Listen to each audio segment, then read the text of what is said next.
New Thought Media Network. We are a global broadcast network of positive music, media, and entertainment, inspiring humanity's evolution along the journey of enlightenment and creating a world of love, peace, empowerment, and prosperity for all. New Thought Media Network. Positively inspiring.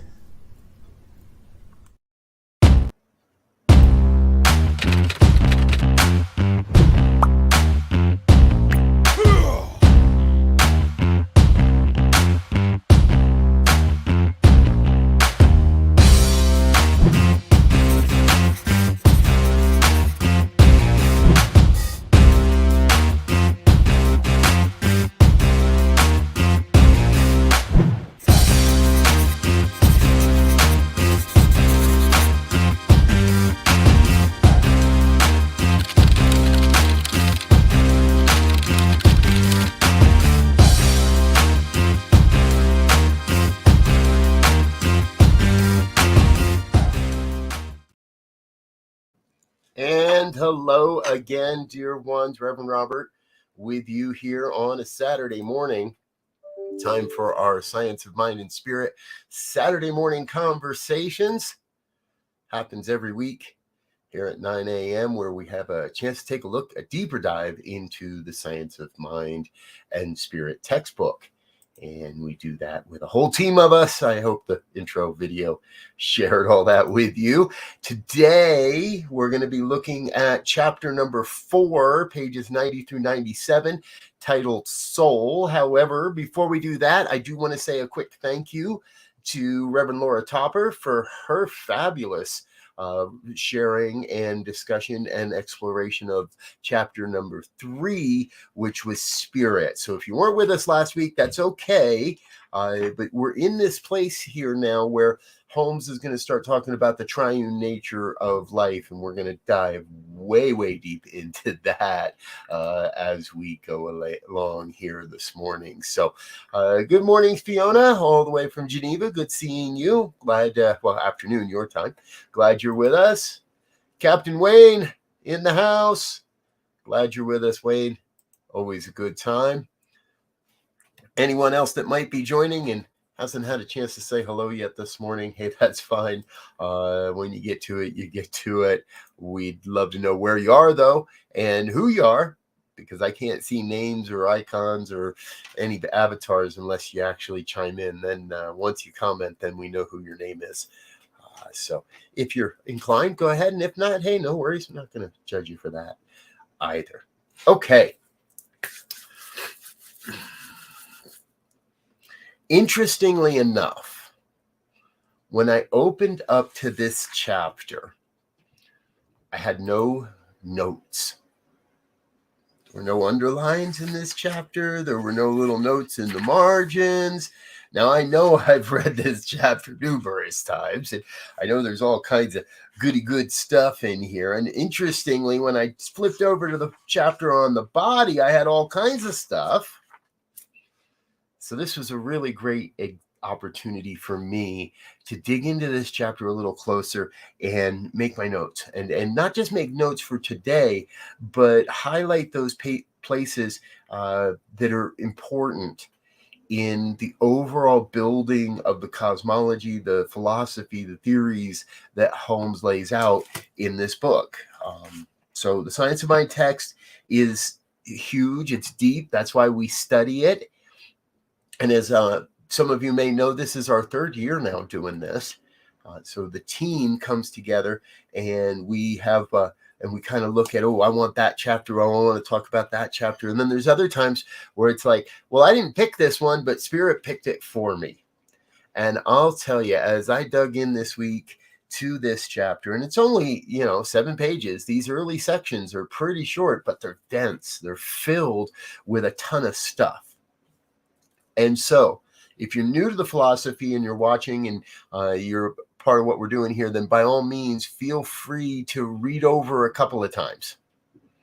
Don't feel like if something doesn't make sense, that's okay. Go back, sit with it, be with it, ask a question.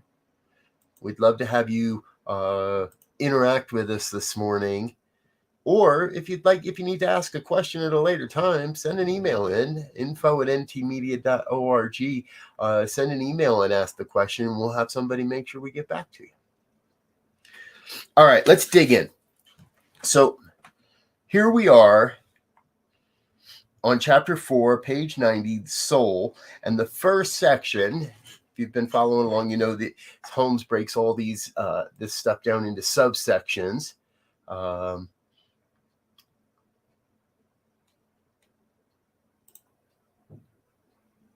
Sorry, need to do something here real quick. There we go. All right. We have spoken, he starts by speaking of the creative medium. And that's the first part. So each of the sections we're going to talk about in here today: creative medium, subjective intelligence, law, how we use the creative principle, mind and ether, how can spirit create, the soul reasons deductively, and subjectivity, never an entity. We're going to touch on each of these sections and the topics and how they build upon each other, because we're in that place where it's not just, oh, this is the idea and how it works. We're building upon, step by step, we're building upon each other, each section before it, to round out this beautiful philosophy. So he starts, we have spoken of the threefold nature of reality or God, the trinity of being as spirit, soul, and body. And now today we are in the soul portion of it. Now, many know, and if not, we're going to introduce you to it here today. Holmes created a symbol to help us represent and recognize this. So spirit, soul, and body. This is the Science of Mind teaching symbol. That top section is spirit. The middle section there is the soul, and the bottom section is the body. Many also refer to this as seed, soil, and plant. So the seed is at the top, the soil is the soul or the middle, as we were talking about, and then the plant is the body or the effect, the demonstration. So everything we're going to be talking about today, if we look at it from the perspective of the teaching symbol, it's going to be in that middle third, that middle section, for that it is all about, well, the soul, and we're going to explore that. Holmes also states there in the second paragraph, we are using the word soul in the sense of a universal soul or medium through which spirit operates. So spirit starts in the top third. On the left-hand side, it moves an idea down into the soul or the creative medium in the middle. And this is where spirit operates through the soul. What we're going to learn is the soul has no choice in the matter. The soil has no choice in the matter. We have to create based on what spirit sends to the soul, to the creative medium. If you're with me, go like this. If you're not, go like this. Yes, that's a joke, folks. So we are using the word soul in the sense of a universal soul or medium through which spirit operates. It is the Holy Ghost or the third person of the Christian Trinity. Like the creative soil in which seeds are planted and from which plant life comes, the soul of the universe is the creative medium into which the word of spirit falls and from which creation arises. The bottom of the page, paragraph, we should not, however, think of soul and spirit as separate from each other. They are really two parts or aspects of the same thing, each being self-existent and co-eternal. The term subjective mind is used in speaking of the universal soul rather than the term subconscious mind to avoid the impression that subjective means unconscious. Mind, and we're on the top of page 91 now. Here's our main central theme for this chapter, and Holmes is going to repeat it a couple of times. Mind could never be unconscious. Okay, so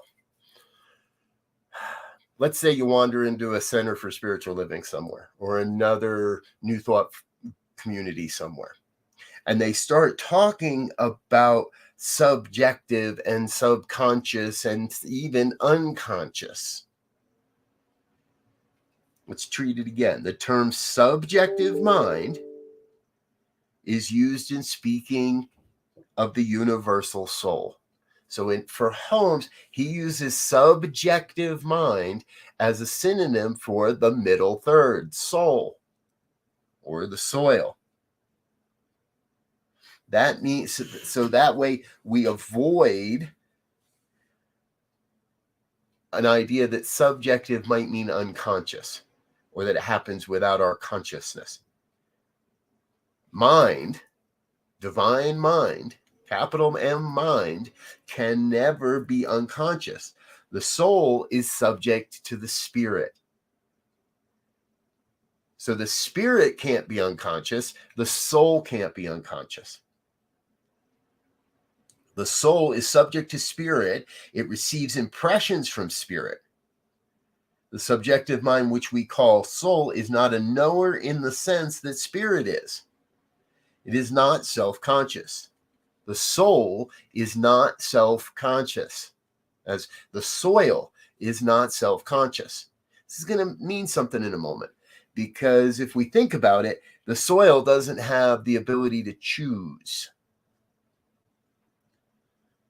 It only knows to do without knowing why it does. Spirit or soul, not a knower, not self-conscious. It knows only to do without knowing why it does. This is one of those reasons why I personally love to remind people that why is never really a relevant question. We don't need to know why. We need to know what.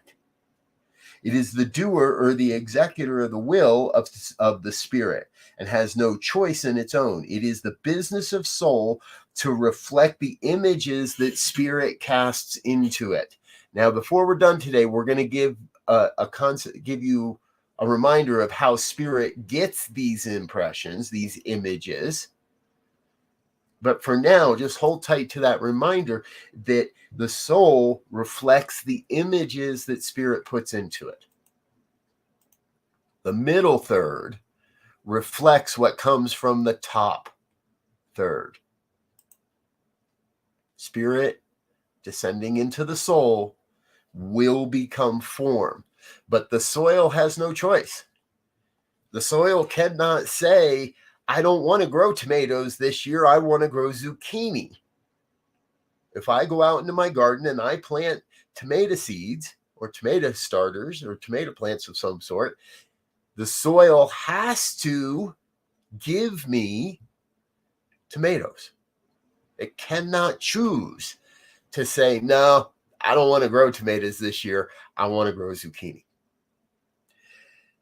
So subjective intelligence is where we're headed next. This is also on page 91 here. The soul is immaterial as we think of matter, but it is the substance of spirit, and perhaps we could use the expression the matter of spirit. I like the substance of spirit because spirit itself has no substance. Spirit itself just is. It's the oneness. We're never outside of it. We can't get beyond it. There is nothing out beyond it. And in our teaching symbol, Holmes represents that by the big outer circle. That everything is contained within the oneness. And that's what that big outer circle really represents, is the oneness, the everything, the God experience of the all of all. So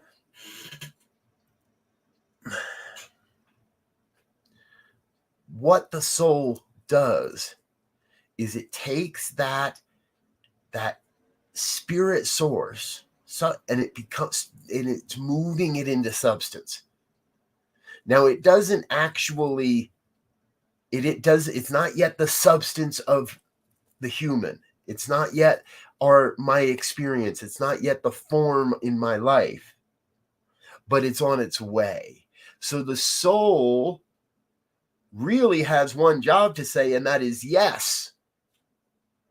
yes to whatever spirit puts into it.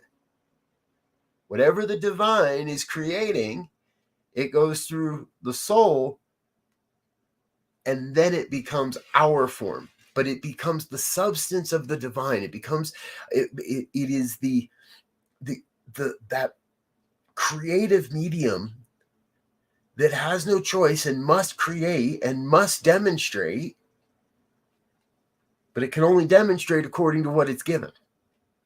We're going to get to how we get to what it's given here as we go. So in the second paragraph, Holmes says, perhaps the simplest way we would, the simplest way would be to think of it, spirit, as the last and final analysis of matter. We continue to, we know that matter comes from somewhere, and the teaching is that soul stuff is the source from which it comes. We must, however, distinguish soul stuff from soul. That's what I was just talking about, right? It's not yet stuff. It's on its way to being stuff, but it's soul still. It's still that medium. We must distinguish soul stuff from soul. Soul is subjective intelligence. Now remember, that doesn't mean it's unconscious. When we use the word subjective, it's not unconscious. Subconscious. Might be subconscious, but it's not unconscious. We can never be unconscious. Think of that. When you go to sleep, you're still not unconscious. Even if people refer to you as being unconscious, you're not really unconscious. Your physical body may be at rest, but the soul and spirit still operate and are always operating. Soul is subjective intelligence, the principle just beneath spirit.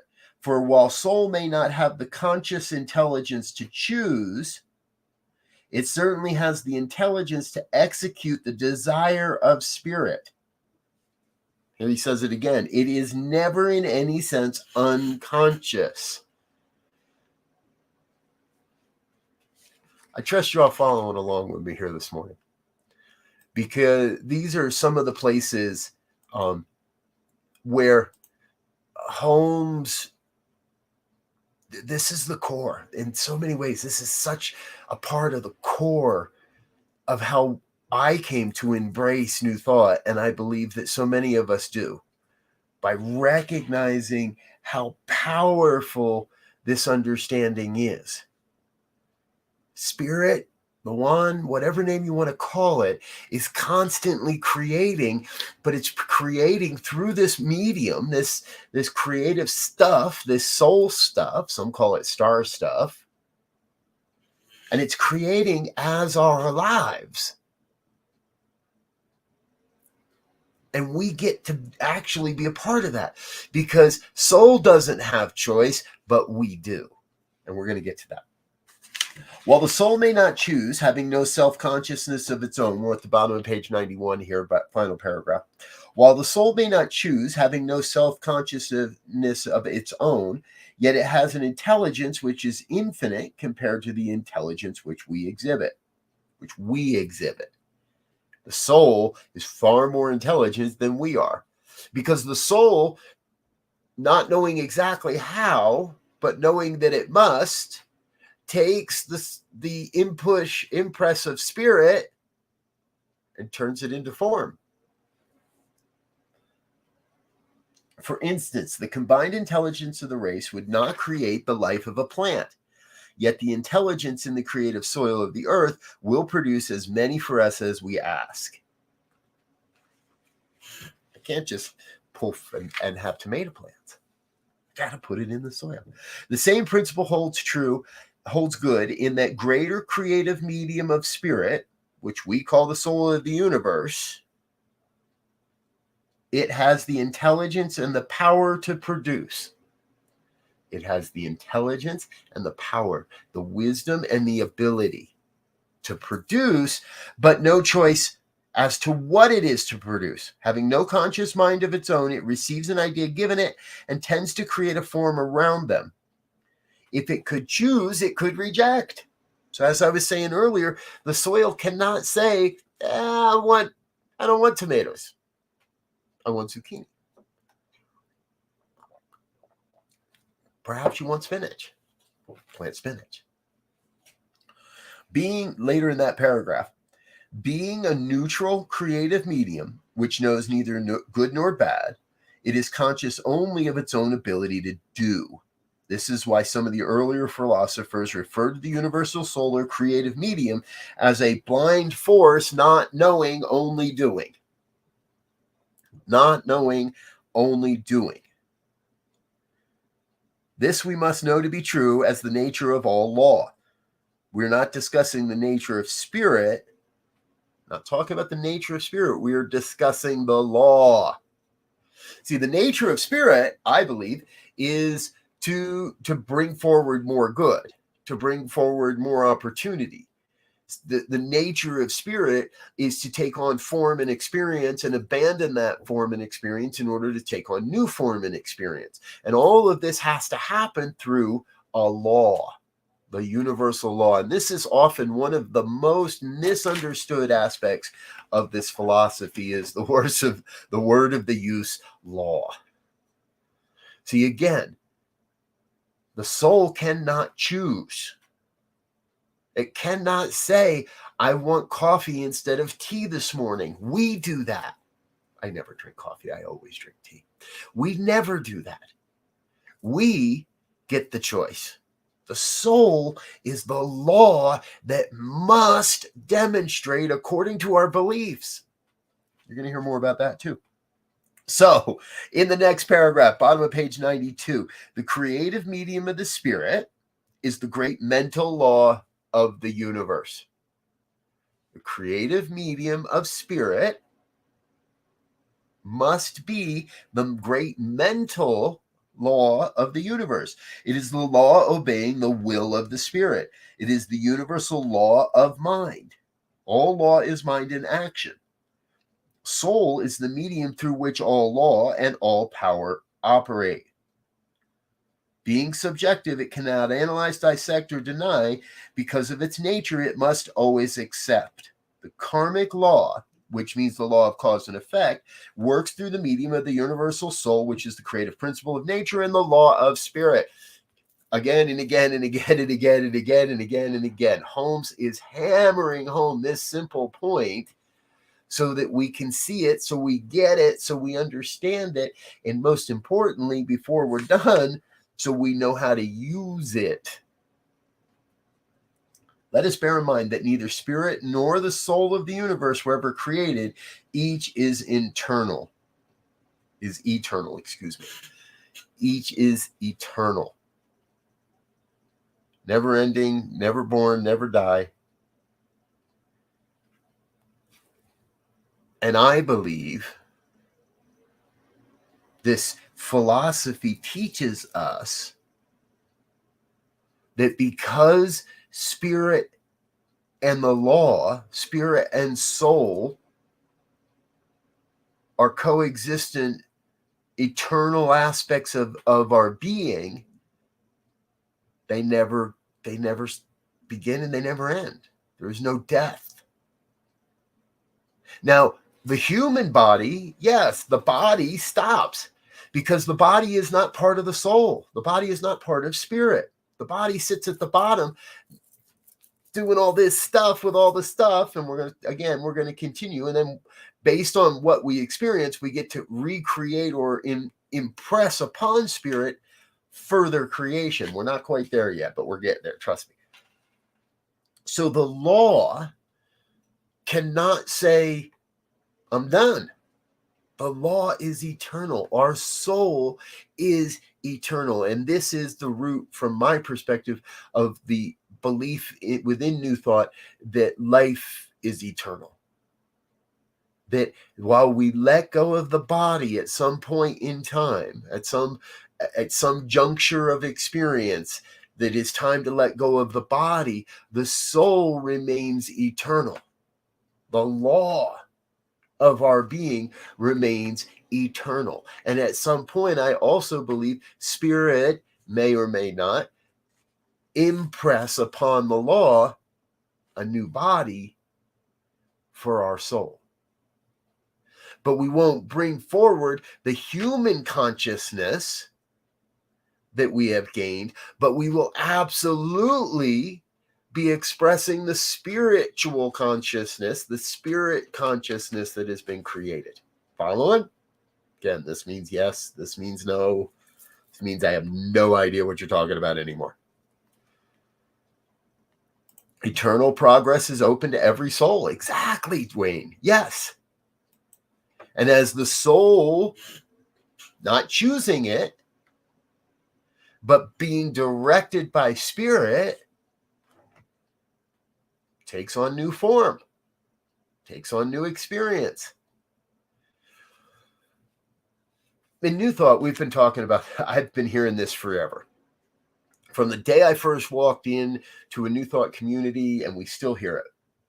The people coming into the philosophy today, the young folk coming onto the planet today, those kids today are far farther along on the progress of understanding this. Come in with a better understanding and a better wisdom and a better knowledge of how all this works.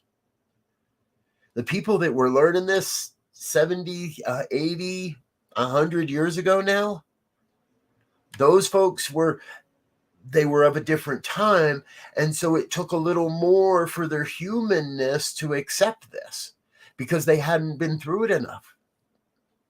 Many of those people are now, their soul went to a greater dimension of livingness, and spirit may have impressed the law to bring that piece, that soul, that aspect of the eternal back into form as your life. And the kids today are quicker at picking this up, at demonstrating this, at modeling this. And that to me is another piece of the proof that we go through our lives gaining this soul experience, if you will, gaining the human experiences that feed the soul, that move back through the soul.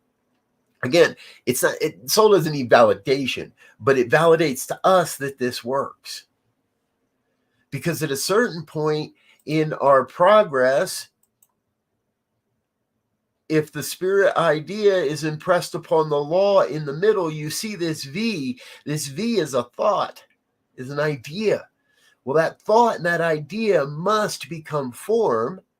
And then that form, that experience moves back through the soul, kind of rebounds back up into the soul, and heads back to spirit and adds new information, new experience, new ideas, new wisdom into that top portion, into spirit. And the cycle starts again. And spirit takes that new information, that new experience, that new humanness, and it says, oh, you want more of this? Okay, let's send more of that down through the law that cast to make it happen. It's the very nature of our prayer. It is the very nature of our prayer that in our prayer, we are changing our own minds, but we're getting really clear about what we send out into the law. And a good metaphysician, a good religious scientist always releases their prayer into the law. The law that cannot return void, the law that must demonstrate according to the beliefs held in this word. And where does that law demonstrate? Into spirit, into the allness, the everything. Now, it's not like we need to inform spirit, by the way. Spirit's already there. It's got everything. It knows everything. There's nothing outside of spirit. And yet, what we're doing is enacting, setting forward that vibration that says, okay, spirit, bring me more of this. Bring me more of this. Let's come back to our text here. We're on page 93 in the third paragraph, about halfway down. The next bridge that psychology must cross is a recognition that what is called your subjective mind and my subjective mind is merely the place where universal subjectivity, the creative medium itself, reacts to our personal use of it. This is that way back up, right? We've personally used it. Now it's heading back up, the creative medium. But you and I are not separate in that creative medium.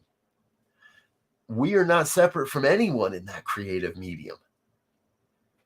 In the law, we are all connected. We are all one. We are all part of this creative medium. We just get to use it individually. So it's not truly an individual power, but it's individualized. And Holmes talks about that at the very bottom of that paragraph. There is one mental law in the universe, and where we use it, it becomes our law. One law right there in the middle, one creative medium, one law that is available to everyone in equal measure.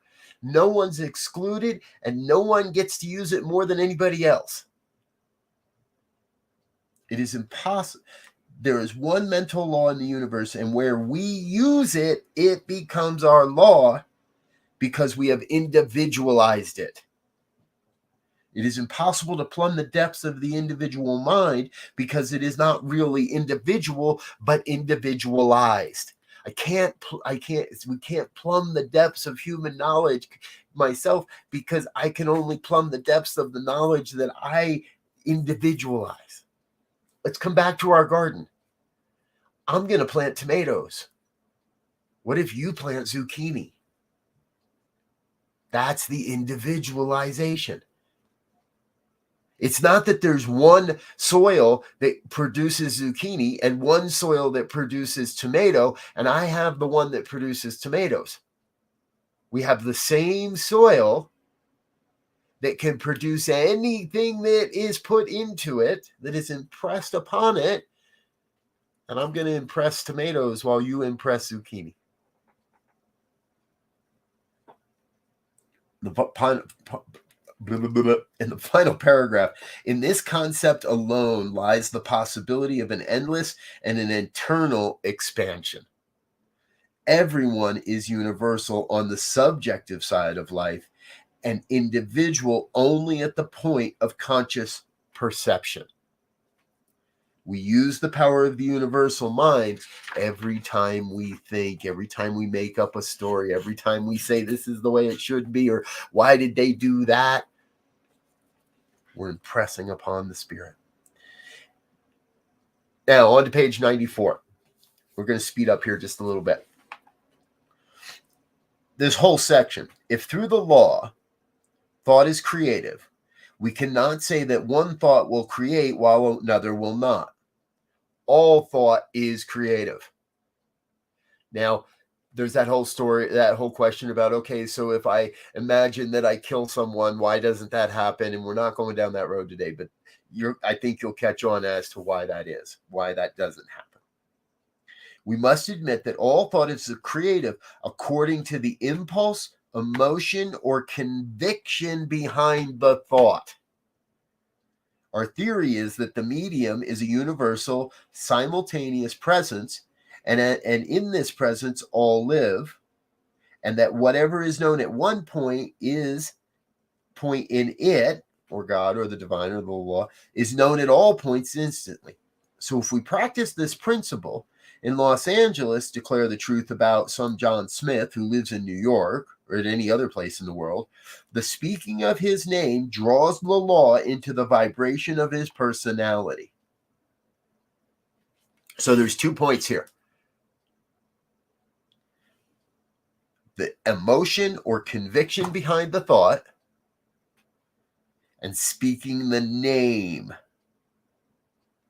Speaking the name. Practitioners, not necessarily professional practitioners of all stripes across the gamut of human history have known this truth. You have to have the conviction that your prayer works. You have to have the conviction that we are using this law to change the conditions of our lives and the lives of anyone that's in alignment with it. So we're starting to speak about treatment here. If we practice this principle and declare the truth by speaking the name, we draw the law into the vibration of that personality, of that one, because we are all connected. There is no separation between us. his individuality. Mentally, physically, spiritual, that person is now in it. We have to speak, tuned into the keynote of his being. This being is also at the center of our being, and therefore the mental work is done in our being for him. But it must and does obey through the law, because the law is subjective.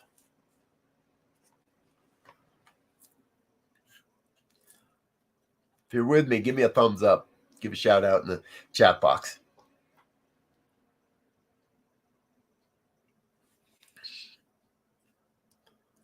All thought is creative. So why doesn't someone die if I think I wish they were? Because I have no conviction behind it. Because I'm not speaking their name. I'm not impressing upon the law the vibrations necessary to bring that experience into that person's life. Now, truthfully, what this points to is the fact that we can heal at a distance, even if the person wanting the healing knows it. They don't even have to know that we're praying for them. Now, I will say, the whole system works a lot easier when the person being prayed for wants to experience what it is we're praying. And it works so much easier when the person being prayed for is in alignment. One is like, yeah, bring it on. I'm up for being healed. We can't force someone's healing. And we truly can't rush someone's healing. But we have to have the conviction that the healing is happening. We have to have the conviction that the power of the divine heals, brings that person into alignment with the great truth, with the blueprint of perfect health. So there is no process of healing. There is a process in healing. If we continue, Holmes then takes us into the mind as ether. And at the bottom of the page, 94, is where he kind of gives us the truth, what we're looking for here. So there must be a universal mind that operates upon the ether, or upon capital M mind, or that mind must operate upon small mind through the medium of the ether, or perhaps the ether is mind. So the ether is the nothingness, the created, it's that essence that we are here again. He got all of this from Sir Oliver Lodge, and he shares that in this paragraph. The theory is that just as the law of attraction and repulsion, gravitation, adhesion, cohesion operate through the ether, so there must be this universal mind that operates through the ether, through the what we cannot touch, but it cannot be commuted or degraded. The ether just is and always is. On top of 95, we think of the ether of mind as a universal subjectivity, the soul of the universe. Here we are again. Just as the ether of space is a medium for physical action, so this universal subjectivity is the medium for mental action. And here is where Holmes starts to lay out the case for why we believe there is no time and space in the mind of the divine. Anything that has ever been thought at any time in the history of man exists today in a subjective state in universal mind. When we get into the field of mind, there is no past, present, or future. They merge into one medium. And this is why we may pull forward the knowledge of the ancients and at the same time have a vision of what has not yet occurred. Because in the universal mind of which we can tap into at any time, there's no time or space. We can access the wisdom and the knowledge that is necessary in any moment. This is the power of meditation. This is the promise and the gift of visioning. This is why we do all this stuff we do, so that we can tap into this universal mind and take that wisdom, that knowledge, that insight, that inspiration, and bring it into form. So how can spirit create? Well, no one has ever plumbed the depths of either the conscious or the subjective life. In both directions, we reach out to infinity. And since we cannot encompass infinity, we shall always be expanding and always enlarging our capacity to know and to experience. Again, the kids today are coming through with a whole lot more wisdom and knowledge of how this all works and where it all happens than those from years past, because we are always enlarging our capacity to know and to experience. And what is known in one place can be known in known in all places. There are countless stories of people that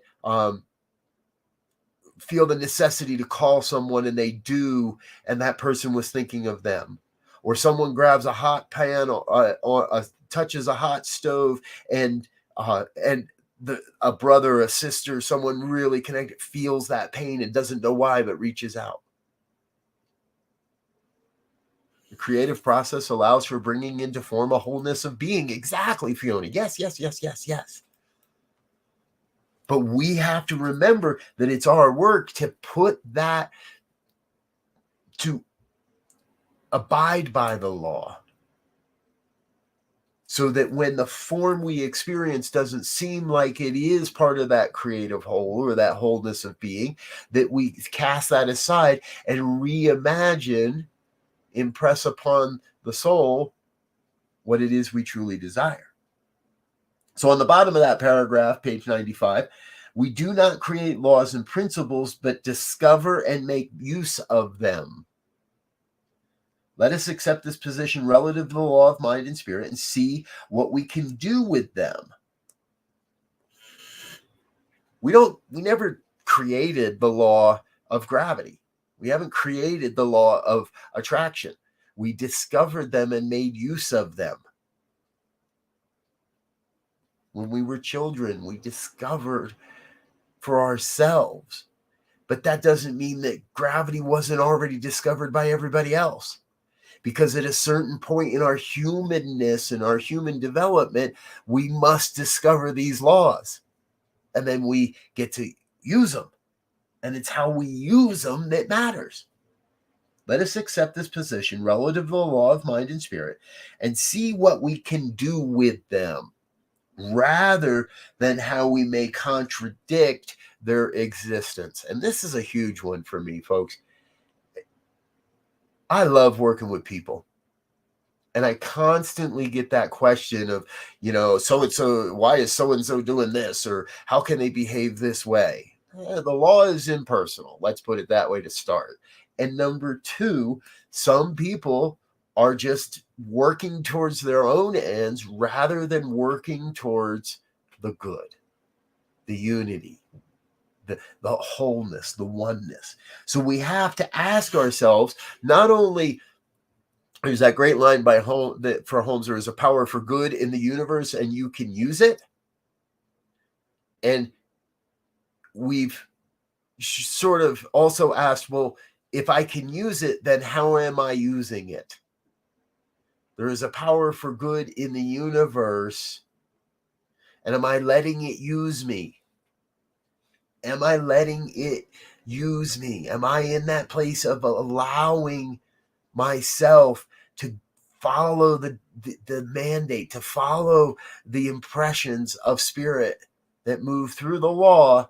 Am I following what's showing up in my life to make the world better, to make the world more harmonious, to bring forward a vision of a world that works for all?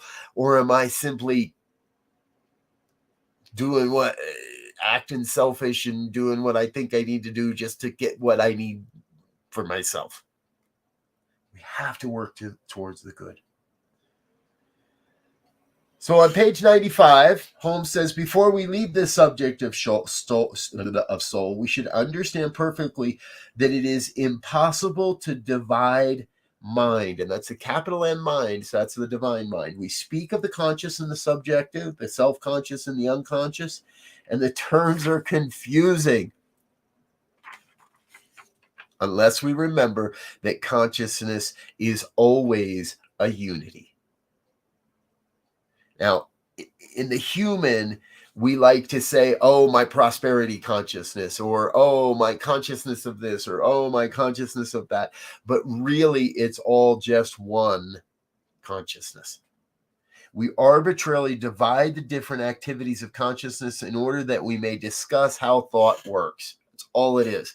But it does not mean that I can have an amazing prosperity consciousness and a really crappy consciousness around relationships. Nope. One consciousness operating through all aspects of our lives. And so there are two ways of reasoning, the inductive and the deductive. Inductive reasoning is an inquiry into the truth. It is a process of analysis. This is the scientific method, an inquiry into what is true. Now, since inductive reasoning is an analysis, an inquiry into truth, it follows that God can only reason deductively since God is truth. The divine cannot reason inductively. It must be deductive. That which is infinite does not have to inquire into the truth. Following? And these are words that get thrown around a lot in a lot of classes around this this movement, inductive and deductive reasoning. God reasons deductively. Humans reason inductively. We have to inquire.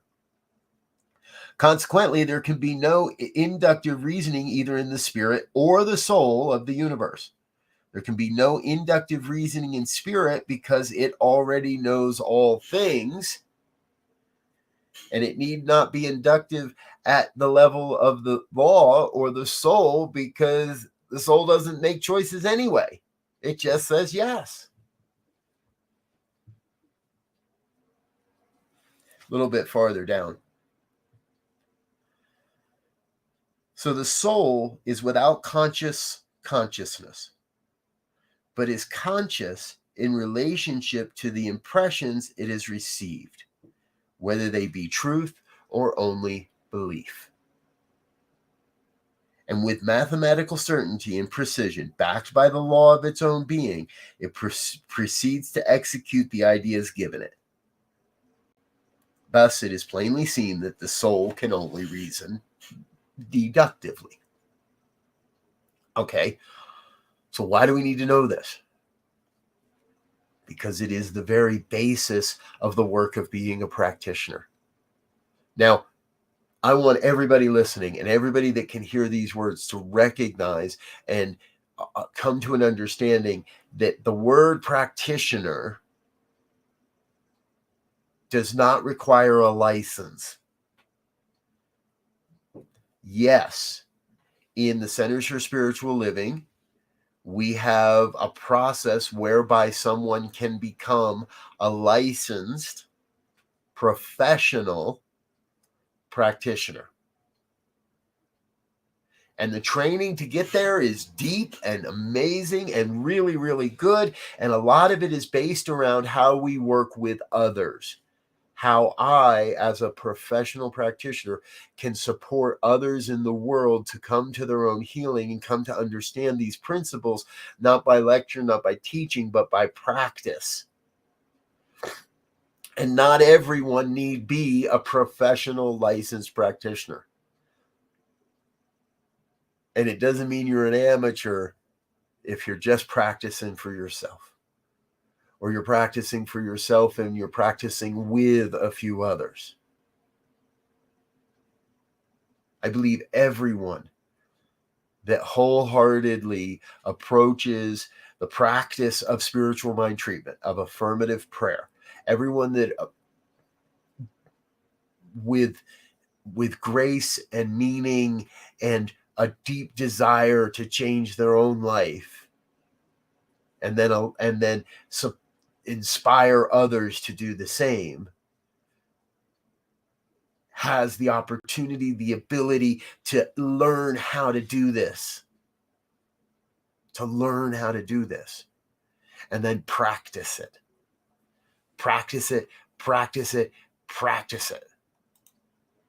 That is the important part. Yes, Wayne. Praise well with others. Yes. Each of us can practice and participate in the creative process. And the truth is, folks, we are. Every day we're doing it. So are we doing it in a way that benefits ourselves and others constructively, or are we doing it destructively? And that's what everything on page 97 is about. The subconscious or subjective is never an entity, although it acts as if it were. The creative mind is a medium only, never a person.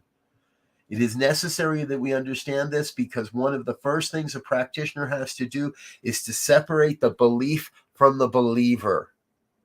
Separate the belief from the believer. So I believe things, but it doesn't mean that that is me. Separate my beliefs from myself. If we're doing this professionally as a licensed professional practitioner, we separate the belief from the believer. We, in our own mind, recognize that you are not bound by the beliefs you hold. You are not destined to be whatever by the beliefs you hold, because you have the ability to change your thinking, change your beliefs, change your life. When we give a treatment, that treatment is a spiritual entity in a subjective world. And it has ways and means and methods to project itself, which the conscious mind knows nothing of, and yet it is subject to the conscious thought. Pretty powerful, huh? Plotinus had a deeper concept when he said, nature is the great no thing, yet it is not exactly nothing, because it is its business to receive the impressions of spirit. He spoke of that which we call undifferentiated substance as an indeterminate thing having no mind of its own. Its mind is always made up for it. And so we must move to where this universal soul becomes form. And that is in the body. And that is our conversation for next week. And we're going to have the right Dr. Tracy Brown, licensed spiritual professional practitioner, with us next week to explore that chapter in the body. Folks, I want to thank you for being with us here today. I do trust that this work has supported you in one way or another to move forward in your life and in your experience, so that you may, well, create the life you truly desire. I'm Rev Robert. I need to get out of here so you can get on with your day. But I want to thank you for being with us. I want to invite you to come back and join us again next week. Before we do leave, I want to say thank you to a few of the people that make all of this happen. So please don't go away. Stay with us for just another moment as we say thank you to our committed givers and organizational sponsors. Please help us say thank you to our organizational sponsors and donors, including the Hefferland Foundation, Affiliated New Thought Network, International New Thought Alliance, Science of Mind Archives and Library Foundation, Center for Spiritual Living Denver, Center for Spiritual Living Midtown Atlanta, New Thought Philadelphia, Planned Happiness Institute, Summit Center for Spiritual Living, Center for Spiritual Living on the Lake, Unity Spiritual Center Kitchener, Om Center for Spiritual Living, Center for Spiritual Living North Jersey, Unity of Savannah, Center for Spiritual Living Seattle, and all of our individual donors and sponsors.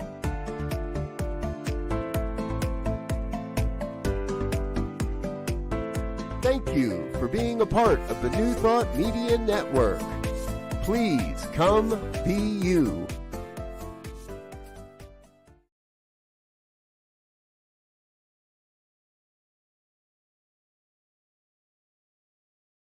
Ended up with a long tail on that video. Got to go fix that. Thank you for your understanding. And thank you for being with us, folks.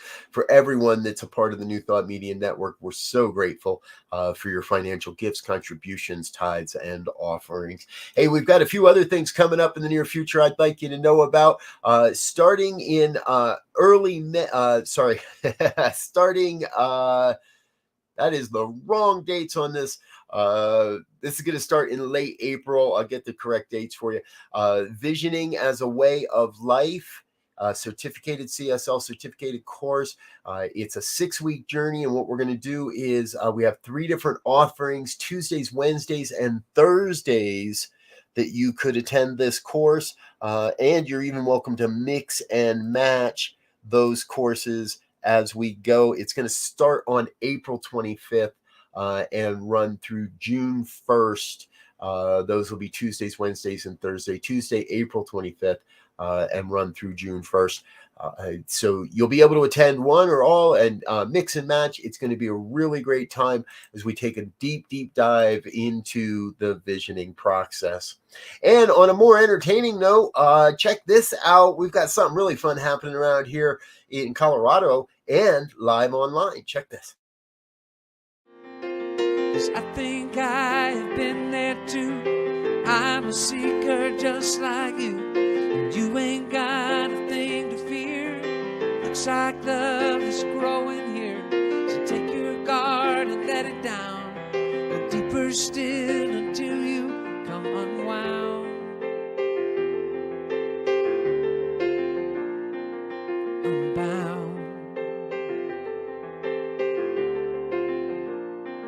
Lay it all down, down, down. Lay it all down. Unbound. Open your mind and unfold your heart. Yeah.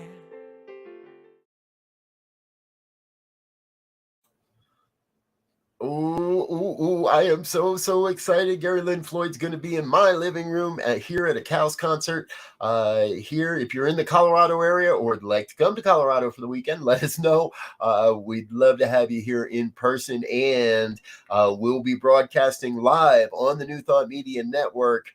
The entire concert will be live on New Thought Media Network as well. So plan to join us on the 24th. That's later this month, just a handful of weeks away. All right, I'm Rev Robert. I'm going to get out of here for now. Thank you again, folks, for being with us this morning. We look forward to seeing you again real soon. Until then, I wish you peace and richest blessings. Bye now.